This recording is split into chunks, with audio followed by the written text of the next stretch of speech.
છઠ્ઠું રત્ન કલ્પવૃક્ષ નીકળ્યું. કલ્પવૃક્ષ એટલે કે મનની સ્વર્ગનું આ વૃક્ષ છે.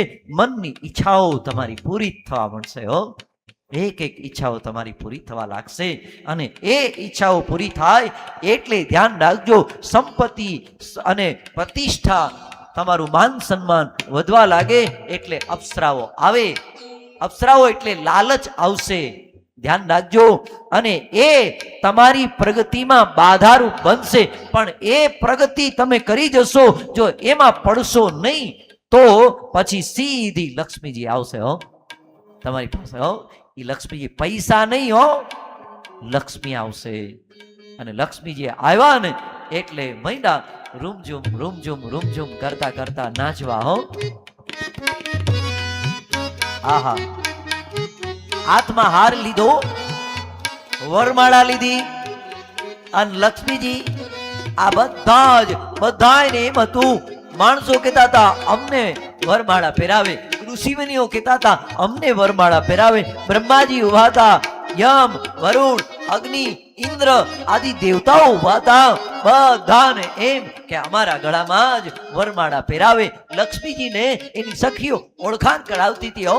બ્રહ્માજી પાસે આવ્યા, એમ કીધું આજો બ્રહ્મલોકના દેવતા બ્રહ્માજી, એ કે બરાબર, પણ એના વાળ સફેદ છે, વૃદ્ધ થઈ ગયા, એની પાસે હું ન જાઉં. જેના વિચારો વૃદ્ધ હશે, ધ્યાન રાખજો, એની પાસે લક્ષ્મી ન આવે હો.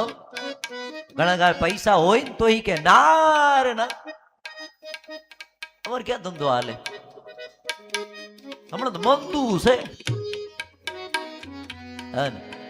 એની પાસે લક્ષ્મીજી નો આવે તો ભગવાન શું કહી દે?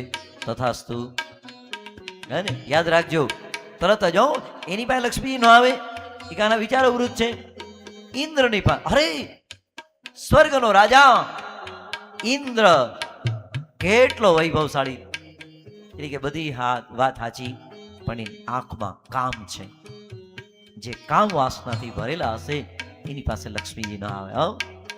આગળ ગયા માર્કંડેય ઋષિ, અરે તપસ્વી, જેણે ભગવાન શિવનું આરાધન કરી અને સૌથી લાંબુ આયુષ્ય માર્કંડેય ઋષિનું છે. એવા માર્કંડેય ઋષિ, ઈ કે ઈ ઋષિ બરાબર, પણ મારા સામું જ નથી જોતા. જે મારા સામું ન જોયે એની પાસે મારે જવાય? એટલે તરત જ બાજુના ઋષિએ ઠોસો માર્યો, ઈ કે જો લક્ષ્મીજી આવ્યા. માર્કંડેય ઋષિએ હાથ જોડી નીચે માથું રાખી અને શું કીધું ખબર? નહીં, મારા નારાયણ વગરની મારે લક્ષ્મી નથી જોતી. હે ને, એની હારે નારાયણ હોય ને તો જ મારે જોઈએ છે, નથી જોતી હો. અને જ્યાં બધાનો વારો પૂરો થયો ને, છેલ્લે ત્રિભંગી છટામાં શંખ, ચક્ર, ગદા ને પદ્મધારી વિષ્ણુ ભગવાન ઉભા હતા. પણ એની દ્રષ્ટિ લક્ષ્મીજીની સામું નહોતા જોતા હો, તો એની દ્રષ્ટિ એના ચરણમાં હતી. જેનું આચરણ પવિત્ર હશે, જેની દ્રષ્ટિ એના આચરણમાં હશે, એની પાસે જ લક્ષ્મી આવે.